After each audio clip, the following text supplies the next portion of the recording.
Absent, we have a quorum. Would you please stand for the Pledge of Allegiance? I pledge allegiance to the flag of the United States of America and to the republic for which it stands, one nation, under God, indivisible, with liberty and justice for all. Thank you.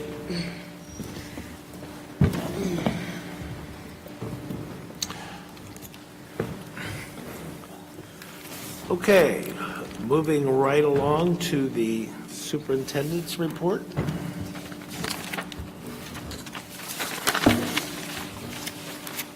And we have instruction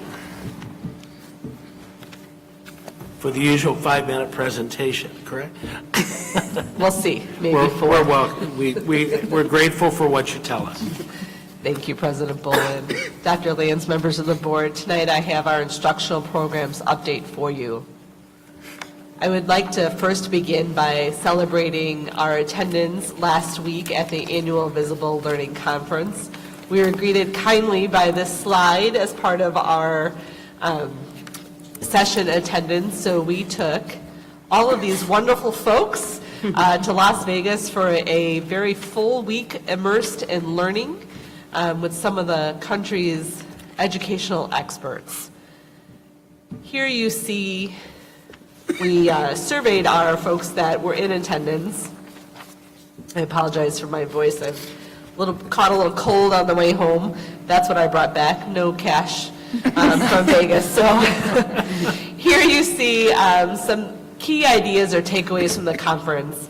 Here, this is a word cloud, so it highlights the key words that our attendees provided feedback on, with comments such as feedback leads to change. Learning happens during the moment. Lead with care, clarity, and courage. Be intentional about investing in people and students. Teacher clarity is kind. Student engagement is critical. Those were just a few comments that supported some of the words here that you see of some key takeaways from our session, our participants last week. We also asked them on a scale of 1 to 5, with 5 being the highest, how would you rate your experience at the conference? And here you see 96% of the 27 completing, and I think we had 31 in attendance, had indicated that they found it very insightful for their conference participation. So we're very excited to see this positive feedback from the group that we took with. One word or phrase that captures your conference experience. So 96%, it was very insightful or insightful. And we have comments that support these words of, I'm finally feeling energized and empowered. I have a renewed excitement for teaching. This was a confidence builder, and I have clarity in our work ahead. So we're really excited. Again, thank you for allowing us to attend the conference last week. Thank you, Dr. Lanz, as well, for empowering us to be change agents in this work. So we're very excited and just hope to share this quick synopsis of our time together last week. Tonight I have 3 opportunities seeking your approval on 3 items. Teach Plus, our instructional math resources, and a French curriculum for the high school. Teach Plus is a partnership we're looking to engage to extend the professional learning community coaching support. I'd like to thank Crystal Clifton and Jenny Way, who are really advocates in bringing Teach Plus and this opportunity to our district. It will provide weekly support to our teacher teams during their common plan time at Edison and the junior high. They will have one-on-one coaching support to build teacher leaders so that they have the opportunity to look at those data protocols and dig deeper into how can they continue, they meaning the teachers, enhance the student learning experience through their instruction. So we're seeking your approval tonight to partner with Teach Plus to improve our academic outcomes and also restore and build our public trust in our efforts that we are engaging in throughout the day. This is funded 40% through our school improvement grant and 60% through a grant we would receive from the Illinois State Board of Education. The next is our instructional math resources. This is an extension of what we brought to you at our June board meeting. So in June, we did not have math as part of our request, and we're coming forward. The reason we did not is because we had engaged in a survey with, for all of our teachers to say what of the math resources really has the greatest impact. And we're also bringing to you a new resource. So we had some teacher input on the addition of Magma Math. And so we've scaled the math instructional resources to use Zern at K3 and 7-8, IXL at 9-12, and we'd be adding in Magma Math at 3rd grade Edison, 5 through 8 Montessori Fine Arts, as well as King and Kennedy. So we're really excited about this new resource that aligns with our curricular resources and provides for a much more engaging experience for students to demonstrate evidence of their thinking through their mathematical practices. We also, as a result of this, will have a reduction in cost to our overall math instructional resources of $58,321.85. And so we're asking your approval tonight for the partnership for our instructional math resources for the upcoming year. I'm going to interrupt you. Can you explain that? Why is there a reduction in the cost? We had a lot of licenses for a lot of software programs, and we've really said, okay, we are focusing in these areas. So we're taking each instructional resource and pairing it to a specific grade level or content area, which as a result reduces the amount of money we're spending on those resources. So instead of saying everyone gets a license to Zern, everyone gets a license to IXL, et cetera, we're really saying no, we're being intentional about the use of this resource in those grade levels, and as a result, we're able to reduce our costs. That explains it. Thank you. And the third opportunity tonight for your consideration is the approval of our French curriculum. I would like to thank Dr. Yulia Boffman, our new 712 coordinator, who really worked to review the different French curricular resources out there. Additionally, we had sought some feedback from CATCA, which is the Chicago Area Directors of Curriculum and Assessment, about the different French resources available that they're using. And as a result, we're bringing forward to you the request to engage in a partnership with Vista Higher Learning for the Kemmins French curriculum. The reason we're also doing this is since 2020, our district has utilized a virtual learning platform to provide French instruction to our students. And we no longer have to do that because of Dr. Henderson and Dr. Morgan Harris. We're able to secure a French teacher for the upcoming school year. That French teacher will have a full caseload of students, so 5 periods of French that will be either French 1 or French 2 for this upcoming school year. So as a result, we need a curricular resource for them to use to provide that instruction. And as a result, again, we're seeking your approval for Vista Learning and the Kemmins curriculum, which also aligns to the American Council of the Teaching of Foreign Languages World Readiness Standards, again, preparing our students for the ability to continue their learning in French if they so desire.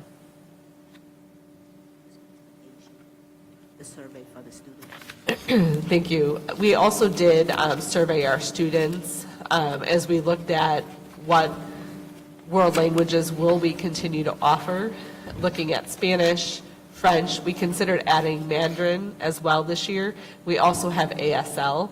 Our ASL numbers are dwindling, and so we're going to continue to work with Dr. Brass and his team to ensure that we're continually seeking the feedback and making sure that our students are exposed to the curriculum and the world languages that they're seeking to explore from their feedback, which is why we're able to bring forward the full-time French teacher this year as well. And would like to provide for you an update for summer school. I would like to thank everyone who participated in our summer school experience, including Director Powell and her staff, her 3 assistant directors, Ms. Phelps, Ms. Graska, and Ms. Baptist, for all their work with our preschool. I'd like to thank Lisa Brown, who was our elementary coordinator, who really worked collaboratively with many of our partners to bring that elementary experience to life for our students.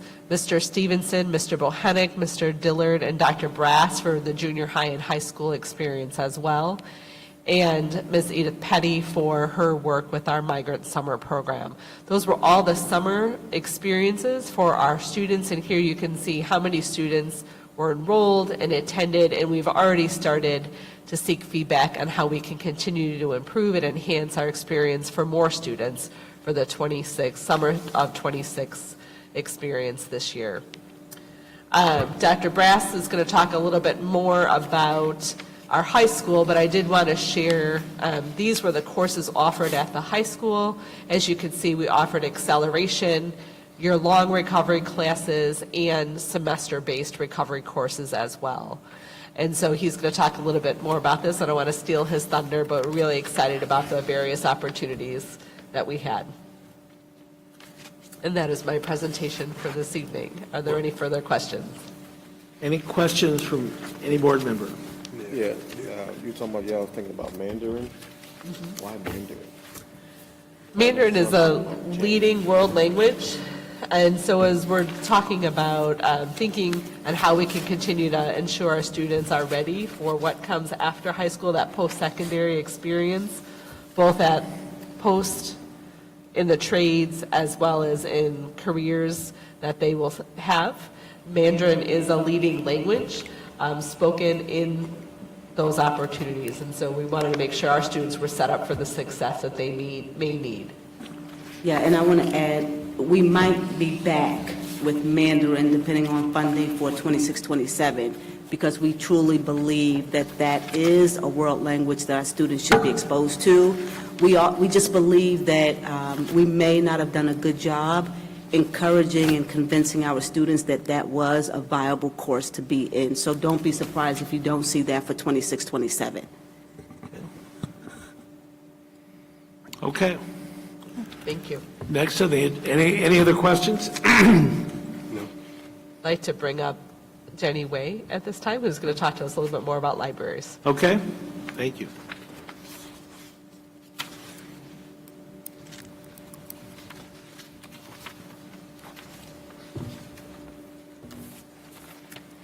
Good evening, Dr. Lance, board members, families, staff, and community.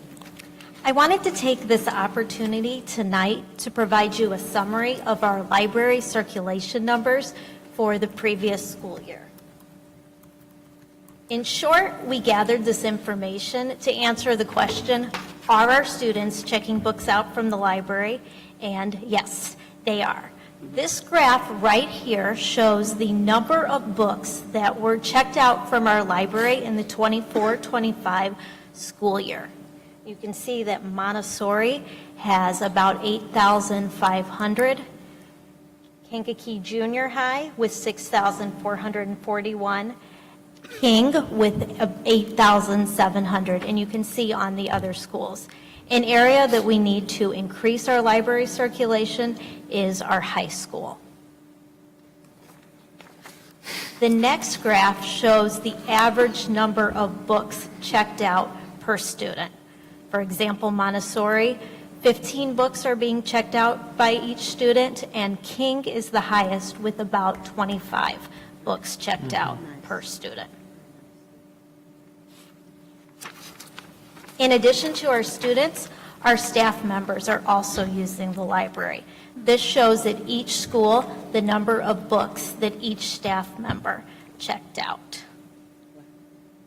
Okay. We are continuing to explore options to increase opportunities for all of our students to use the books and the resources in the library, and we're excited to have a librarian on the personnel report for tonight as well. Are there any questions? Any questions from the board about the libraries? Yeah, Thank you for that information. Mr. Williams? yeah, the reason for the Mr. high Williams. school, I need you on the microphone. No, sorry. the reason for the high school numbers being so low is because they get their books out through the Chromebook. We're looking into the reasons why the high school is lower than the other schools. I know at the elementary schools, they're going more frequently, and the junior high as well. we're looking further into that. Yeah, because my son is at the high school, and every time they have a book report, they download the book to their Chromebook, so they don't go to the library. That's why I wasn't surprised with the numbers for the high school. We'll, As them going to a specific place to get the books out, the books is already downloaded on their Chromebook. I didn't hear what you just said, Mr. I said, when my son's at the high school, and every time they do a book report or anything like that, the teacher will download the book to their Chromebook. So that's why they're not getting big participation of going to a The library. inventory of books at the high or whatever. school is less than 1,000. Well, I mean, I mean, we have no books at the high school and no place to keep them. well, I mean, here or there, but the fact is they're downloading the books to their Chromebook. Yeah, I think So I don't know if they would even go if the books were even there, if they're going to download them in the Chromebook. I mean, unless I'm maybe wrong, but usually when you do, back in the day when we did use books, those weren't checked out of the library. Those were given in the classroom. So would that even be a point of contention at that point? Like, is that maybe one of the issues? I don't think that, because they don't check them out of the library, correct? They would be given within the classroom to each student for a book review. possibly we would have to look into that. The number of staff, it does show that there are more books being checked out by staff. It looks like about 2 books per staff member as well. Okay. I have a question. Yeah. Are we looking at other avenues for checking out books, not just the tangible books, but digital sources to check out books? I'm saying that because I'm an avid reader, but I don't read tangible books anymore. And so I know in the new millennium, a lot of people read on Kindles and things like that. So are we using other resources for them to be able to check out books? We do have Sora, where students can check out digital books. Okay. During convocation, one of the goals that staff members will hear really talks about embedding literacy across all grades and all content areas. Even today, we talked about equity. And if we are going to do this right, we have to ensure, because you all adopted an equity policy, that our students have access. So whether it's a audio book, which I use, or a tangible book in hand, or download, the key is access.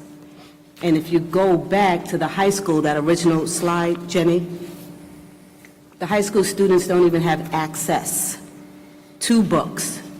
So we have to do a better job of getting books into the hands of students. We might read a certain way, but our job is to expose students to as many options as possible. And that's the job that we're going to try to figure out, whether it's a book, an audio, or digital. Because I hear what you're saying, Mr. Williams, about students being able to download it. That's No, it gets downloaded to them, and that's get with the assignment. right, but I'm talking about if a student wants to read leisurely, just Yeah, leisurely I got reading, that. that's a different situation. And so we just have to do a better job of getting books in the hands of students. Any book. Okay. Thank you, Ms. Way. Appreciate it. Next, I think, is Dr. Gonzalez And Kim Starkey.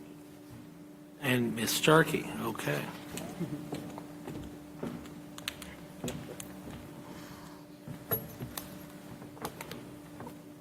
Good evening, Board.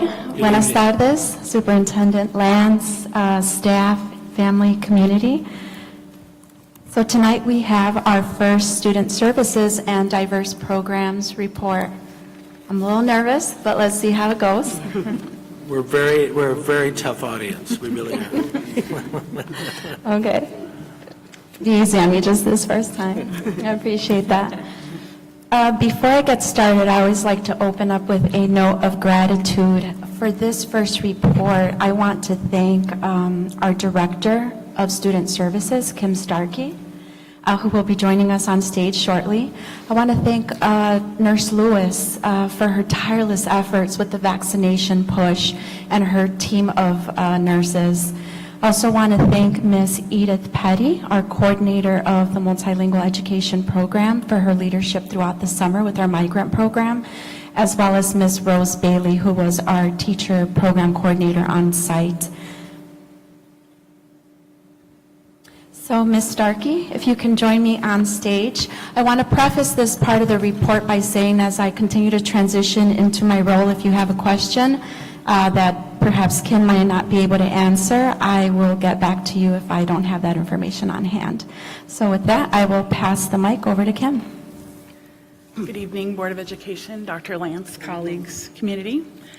We just wanted to share and give some clarity to our goal this year, which is 100% compliance by the first day of school.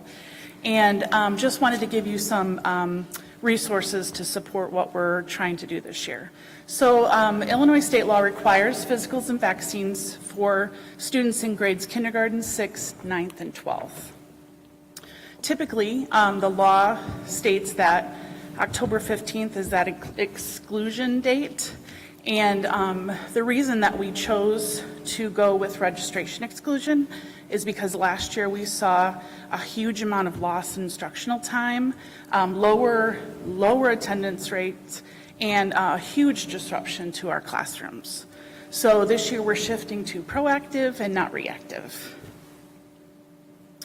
So like I stated, we're doing early exclusion, and we equate that to early support and early success. Students without the required documentation won't be able to register, and we're treating physicals and vaccines as a registration requirement. So these are our numbers thus far.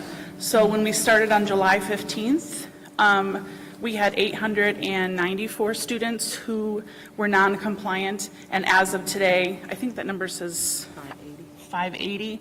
And I know right before I came in, I opened up access for about 20 more students, so we're about 560 now. So these are some numbers from last year. So last year, as of October 15th, according to the state, we have to count on that actual day what the number was. So we had 84% compliance on the actual day of the 15th. We started obviously notifying parents prior to that, but as of September 6th, we had 2,238 students who were non-compliant. September 30th, we went down to 1,755, and then October 25th, when I looked at it again, we were up to about 90% compliance. The number I wanted you to also notice at the bottom of that was on, I think it was March 17th, we still had 30 students who hadn't returned to school. And that was very concerning to us. And that was after repeated phone calls, emails, home visits, like just begging, offering to drive them, it was just a huge struggle, and I'm not okay with 30 kids not coming back to school. That's just not okay. So these are our numbers over the past 10 years. So you can see in 2015 we had 97%, and then in 2023 we had 61%. We were not excluding kids at that point in time, so that kind of shows you why that number is so low. So some proactive supports we've put in place. We've hosted 7 on-site clinics. We've partnered with local providers. We've had one-calls, text messages, email campaigns. We hosted some parent question and answer sessions. We had information at the Magnet Night, parent-teacher conferences. We also mailed letters home May 1st and June 1st to all kindergarten, 2nd, 6th, 9th, and 12th grade families.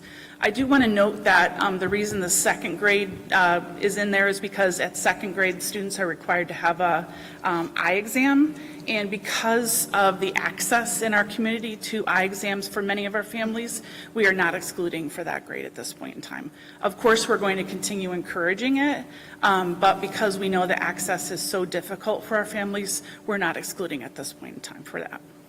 Same with dental. And then we've also had lots of social media campaigns in all of our access points. We're going to continue our campaign with weekly tracking, as well as direct calls from our nurses, our clerical, and our administration. We do have some upcoming clinic dates that I wanted to make sure I highlighted tonight. On Thursday at Kennedy, I think it's from 3 to 6 p.m., we have a clinic.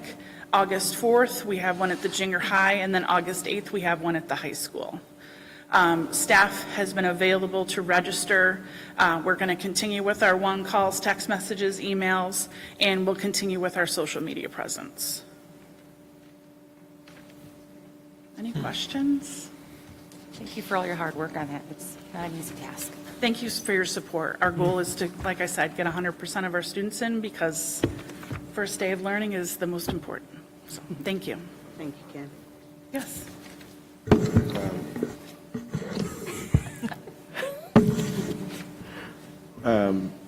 Do we ever send truant officers out? Because 30 kids not coming to school is bad. I mean, we got the option to do that. Why are we not sending truant officers out? And we had that as well. Yeah. So. Are we using it? Yes, we are. Okay. Yeah, absolutely. We had truancy involved with as well, and I went to court with many of those families. I can only, You can't say, but I just want Yeah. to know, are they being utilized? They absolutely are. Yeah. Okay. And we're going to utilize them a lot more this year. Yeah, because we need our kids in school. So thank you for your support. Appreciate that. Thank you, Ms. Durkee. Next, we have our multilingual education program update. I want to report specifically on our summer migrant program. Just to review with the board, the purpose of the migrant education program, first of all, it's a federally funded program, and its intent is to basically level the playing field for students who have, through no fault of their own, been on the move. And so I want to share some numbers. And as I scroll through these slides, I also want to share the story behind the numbers. I had the opportunity when I transitioned in June to visit the program several times throughout June and July. And so you can see the number of students enrolled, the total number of students attended, and then students who completed the program. Completion is constituted by students who attended 10 days or more of the program. So as I scroll through the numbers, I just want to share some of what I saw during my visits. I saw students who received a comprehensive summer experience. I saw students engaged in reading and in math, and they were excited to be doing so during the summer. I saw students eating healthy lunches, and I saw students happily socializing. I also saw students excited for physical activity, their swim classes, and I saw students having their cultural and linguistic identities honored. And so these are the numbers. You can see the total here, but it was a beautiful experience to be on site and visit those classrooms. Another thing that I saw while I was on site were committed teachers and staff. They brought their A game. Despite a long school year, they were there providing quality instruction. The math teachers in particular really impressed me. I saw staff who made sure that there were safe operations at the end of the program. It was so well organized seeing those students get on the bus and make it home safely. And I saw leadership and I saw teamwork, and so I'm very grateful for this team. I also saw our staff go above and beyond. We had a situation one day, and staff were willing to stay longer hours to make sure that every child arrived home safely with somebody waiting for them at home. We also had all hands on deck situations, and we pulled our staff to support with translation to make sure that parents had access to registration. And so here are the numbers, but I wanted to share some of the stories behind what I saw throughout the program. Are there any questions? Any questions from the board? Thank you for the Thank update. you. Thank you very much. That concludes Good my to know. report. Thank you. Miles doing this. All right, next we have a report regarding the graduation rate from, is Dr. Brass here? He is. He's coming up the steps.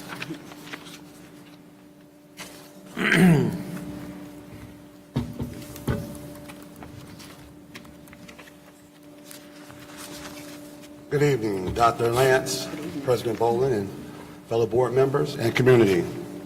This evening, I just want to provide a brief summary of the class of 2025 and the work they did this past summer. The class of 2025 has 375 students within that class. If you recall, on May 22nd, when we had a graduation, we had 306 students, which is about 84.1, who had met the requirements to participate in the ceremony on that evening. Prior to that, we had said to students who did not participate in the ceremony, we were going to give them another opportunity, which is tomorrow night on July 29th. We had 27 students attend summer school who were seniors to meet those requirements. In total, we had 333 students out of 375, which is 88.8 of the class of 2025, meet their graduation requirements. I wanted to take a moment to also, Dr. Lance, I'm not sure if you recall this. When I met Dr. Lance, I was so excited. I said, Dr. Lance, we were able to increase our graduation rates to 78%. And she said, next year, I want you to get to 90. So Dr. Lance, we almost got there, but so we'll keep working hard. Thank you, sir. I also want to point out, as you know, these numbers aren't as necessarily reflective of any type of dropout from our freshman cohort, anyone who's transferred. So we know these numbers aren't final, but these are numbers at this time. I want to do a special thanks to our staff, to our parents, as we worked with them through this process. I recall one parent, Dr. Lance and board, who said, it's not that it's denied, it's delayed. So we truly, truly appreciate our parents as well as our staff and the work that they did to help support our students. So we truly appreciate them. Are there any questions? Any questions? Thank you for all your Congratulations, thank you. Thank you. That wasn't me, was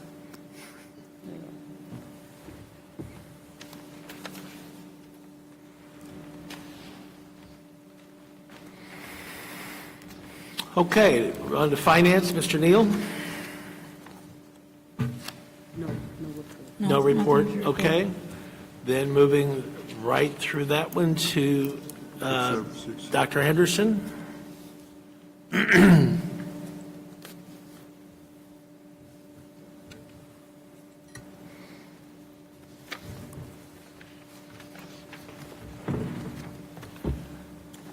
evening. Good evening. Mr. Bowman, Good evening. board members, superintendent, colleagues, and community. This evening, I come to you not seeking approval for the handbooks, but really just your first read, which we will ask you to approve on August 11th. So, Dr. Lance has charged People Services with ensuring a comprehensive outlines that communicates policies, procedures, and practices that clarifies to all employees their rights and responsibilities, as well as the opportunity for us to ensure that there are no legalities against Kankakee. So I want you to know that we have provided handbooks to each union, and they are perusing them right now before the consideration of Dr. Lance's recommendation for the handbooks. That's one of Doc's goals, and we have produced.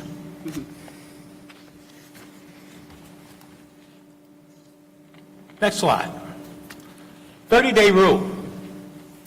School Code 2411 says, and allow me to read this to you, that I can't see from there.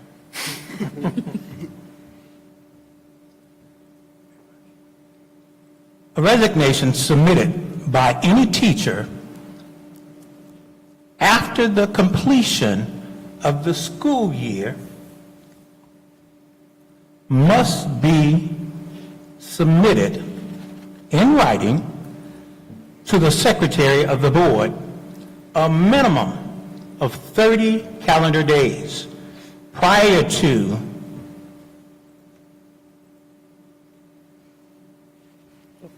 what is that? The first student attendance day.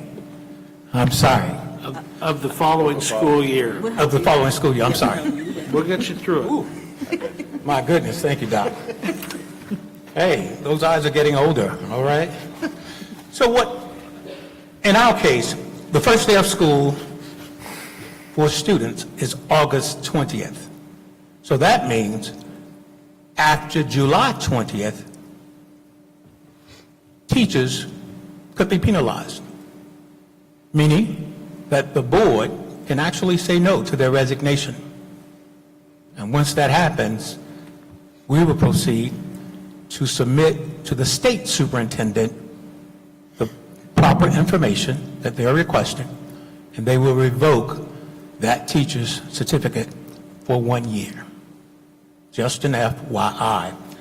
Because, as you can see here, we ticked up a little bit. We've had 2 teachers to resign after July 20th. And we're considering as to whether or not we will exit them or not bring them to you for a recommendation to not accept their resignation. Physics, band, those are the 2 that were added. We're interviewing for a chemistry teacher. We're interviewing, or we interviewed just this evening, for a 4th grade teacher. And we're interviewing for a band teacher. Those are our current vacancies. Do you have any questions? This would not be the first time that we have acted to penalize teachers Okay. who have done that. Okay. Well, good. I'm not sure it was consistently done, but it has been done. I'll put it that way. Okay. And congratulations to the handbook. It is an embarrassment that we didn't have those in place before you arrived, but since you've arrived, I appreciate the fact that Well, great. And I would like. that's a huge task. Thank you. And I would like to say thank you to all of the committee members who partook in this process, as well as Booth Shoe. Thank you all so very much. Thank you. Any other questions for Dr. Anderson?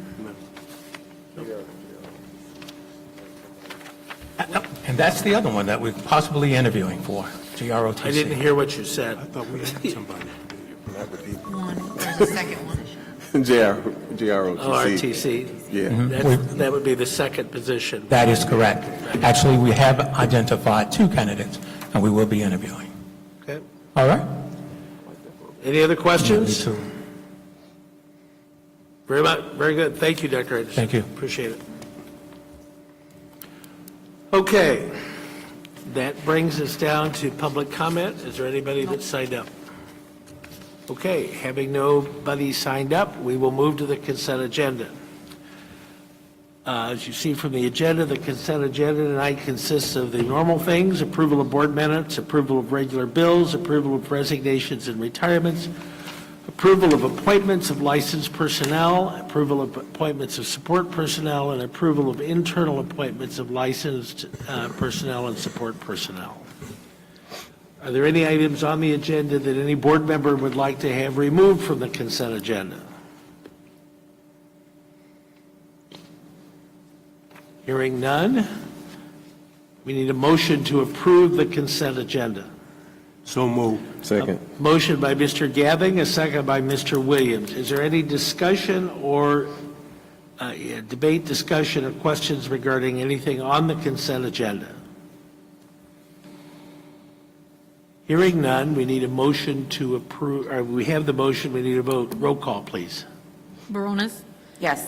Gadding, Yes. Lopez, Yes. Barrett, Yes. Williams, Yes. Bolin, Yes, 6 ayes, 1 absent, motion carries. The consent agenda is approved. We have just hired and employed the following people who are joining the team in District 111. Camille Rose, who many of us know from the public library, is joining us as a part-time librarian. We were also hiring Angela Bender, Danielle Campbell, Jacqueline Clark, Maylene Gaetan, Cecilia Guerrero, Nona Hayes, Lauren Earps, and Latrice Jeffries. And Stephen Ledford, Peyton Ryan, Lucinda Schwartz, Delenius Sauerbier, and Kasia Taylor. And finally, Lorenzo Washington. So congratulations to those that we have hired, and welcome to the team. We appreciate your being on, joining us as an employee. Moving into the action items, we have approval of the contract for the instructional math support that was discussed by Dr. Gilbert. Is there a motion to approve? So moved. Motion by Mr. Gathing. Is there a second? Second. Seconded by Ms. Baronis. Is there any discussion, debate, or questions? Hearing none, please call the roll. Gadding, Yes. Lopez, Yes. Verret, Yes. Williams. Yes. Baronis. Yes. Bolin. Yes, 6 ayes, 0 nays, motion carries. The next is approval of the Vista Higher Learning High School French curriculum. We need a motion to approve. So moved. Motion by Mr. Gathing. Is there a second? Second. Seconded by Ms. Baronis. Are there any questions, discussion, or debate? Hearing none, please call the roll. Lopez, Yes. Verret, Yes. Williams, Yes. Baronis, Yes. Gadding, Yes. Bolin. Yes. 6 ayes, 0 nays, motion carries. Next is approval of the contract with Teach Plus. Is there a motion to approve? So moved. Motion by Mr. Gathing. Is there a second? Second. Second by Mr. Williams. Any discussion, debate, or questions? Hearing none, please call the roll. Verret, Yes. Williams. Yes. Baronis, Yes. Gadding, Yes. Lopez, Yes. Bolin. Yes. 6 ayes, 0 nays. The last item on the action agenda is approval to update the uniform policy, and the policy number is 7:165. This would adopt or eliminate uniforms for for 9 through 12 high school, and it put in its place a code of dress code, correct? All right. Let's get a motion to approve it, and then let's have a discussion if there is any. So moved. Motion by Mr. Gathing. Is there a second? Second. Seconded by Mr. Williams. Okay, are there any questions, discussion regarding this factor? Mr. Williams? What is going to be as far as approval dress at the high school? It should be attached, and I'll be glad, let me hand it down to you so you have it.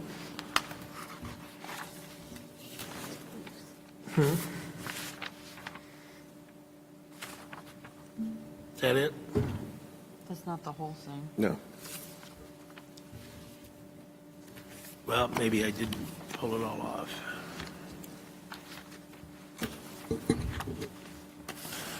Dr. Lance, where did we get the proposed dress code? So Dr. Brass, under his guidance, Jaimin Smith, the new assistant principal, along with Terrence Dillard, also assistant principal, worked collaboratively to come up with this dress code. And this was done after looking at some of our surrounding school districts to see what they had in place for a dress code. And Dr. Brass, if I'm misspeaking, let me know. Okay, thank you, sir. Okay. Are there any other questions? If the rest of you have the chance to look at the dress code. I do. I have a question. Ms. Barrett, I know that we had some can you speak into the issues. microphone, please? Thank you. I know we had some issues in the past with parents being non-compliant to the rules. So in the event you're trying to contact the parent and they aren't cooperating, what is going to happen then? Dr. Brass, if you don't mind coming up to the dais for me, please, and help me respond to some of the questions regarding the uniform. So as most know, we are not able to exclude students from school in the event that they are out of uniform. However, it is a board policy that we have a uniform in place. So we're going to continue to encourage our families and our students to wear the uniform. And then at the high school, still the dress code, we think it is incredibly fair, meeting students. Some of the restrictions, for example, are no tube tops. Torso must be fully covered. I think those are fair expectations. Students who are not in compliance, down at the bottom of the dress code, we put some things in place. We have offenses. So number 1 would be a verbal reminder, all the way down to offense 3, where we start to exclude students from events, field trips, et cetera. Dr. Brass, you want to expound on that? I think you kind of summarized it, Dr. Lance. I think this is an opportunity for our students to hear our students. We'll also meet them where they are. We'll also continue on with our expectations and things that we want to have our students doing at the high school. So we kind of looked at this over the last year and with student voice, and then kind of come up with some ideas to present to you. So thank you. And I have one more question. Yes. So we had some issues with parents and families coming to the board meeting saying that their student was being removed from school, or not removed from school, removed from activities or whatever, but other students weren't. So how are we going to ensure that we're complying with this across the board and not handpicking certain students? I think that's, when those items come up, those are things that we can address with those families, having those conversations. Because our intent is to be fair across the board for all students, that we're consistent as well. So essentially, what you're saying is that we've heard our students, because that's who we want to listen to. Yes. And so, working together, essentially, this is a time for our students to kind of demonstrate, their work, and that, they're going to comply because we've kind of listened to them. Is that essentially where you're kind of? Yes, that is implying correct. about That's a that? fair statement. Thank you. Thank you. My question is, why did we do away with the dress code? Why couldn't we have went with relaxed dress code? I mean, the uniform. Couldn't we have went with relaxed? Because they do it anyway, so. So last year, 24-25, at the high school in particular, it already looked relaxed. Well, yeah. To the point that it didn't look like a uniform. And our families were really clear to us, whether it was an email, a phone call, or on social media, that our high school students are not wearing a uniform, but yet we require them to wear uniforms. So it was sending a wrong message. Even when we met with students and we asked for students to give us some ideas on what they wanted this relaxed dress code to look like, students were still not adhering to that. It looked incredibly loose. So that's why I began to reach out to each of you to talk about how can we do this in a way where we still honor, acknowledge that the board has a policy, but also acknowledge that we're hearing from our high school students and families in particular. But Mr. Gathing, at the end of the day, 24-25, it really just looked loose already. So I have one more question. Yeah. So when you contact the parents and the guardians and they're non-compliant, we're still going to go through with the process. Is that what we're saying?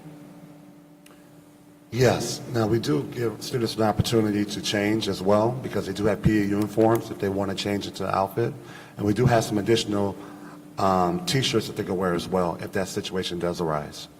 And so it says the staff may provide district-approved alternate clothing? Yes. So what would constitute that may? Was there a certain, what would constitute that? Those are the T-shirts. Yes, ma'am.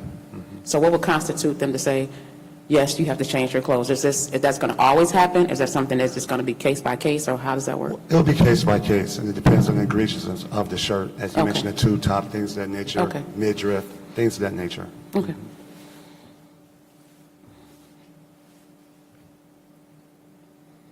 Any other questions or comments?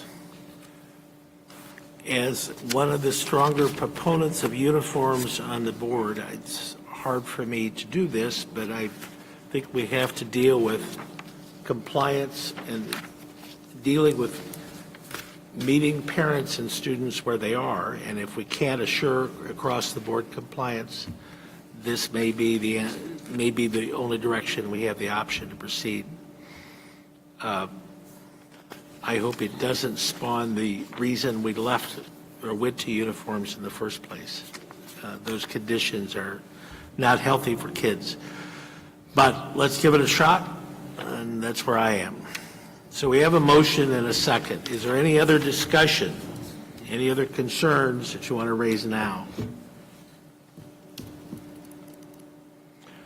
Okay, hearing none. Call the roll, please. Williams. Yes. Baronis. Yes. Gathing. Yes. Lopez. Yes. Verret. Yes. Bolin. Yes, 6 ayes, 0 nays. Motion carries. All right, it'll be, Dr. Brass, you've got the Herculean task of getting that information out to parents. Yep. So this evening, Rebecca Parks will meet with myself and Dr. Gilbert. We will start tonight with a video broadcast. Then Dr. Brass is going to follow tomorrow with communication to our families at the high school level only regarding the uniform. But to our families and students who are watching, again, at the high school level, it is imperative that you adhere to the dress code. If not, we're coming back to the dais and we're going to go back to a uniform. So this is your opportunity to prove to yourself, our community, to our board, that you can do this. We heard you, now do your part, please. Thank you. All right, remaining on the agenda are the handbooks. I requested that we have these ahead of time and that we can then have the chance to review them, and then we will come back, as was indicated by Dr. Henderson, on August 11th, and we will approve these unless there's issues that need to be dealt with. But please review them. It truly was a huge task to get them ready in final form. There may be a few changes depending upon the union's input after they review it.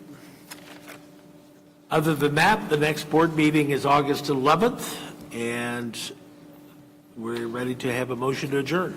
So moved. Motion by Mr. Williams, second. Second. Second by Mr. Gathing. All in favor, say aye. Aye.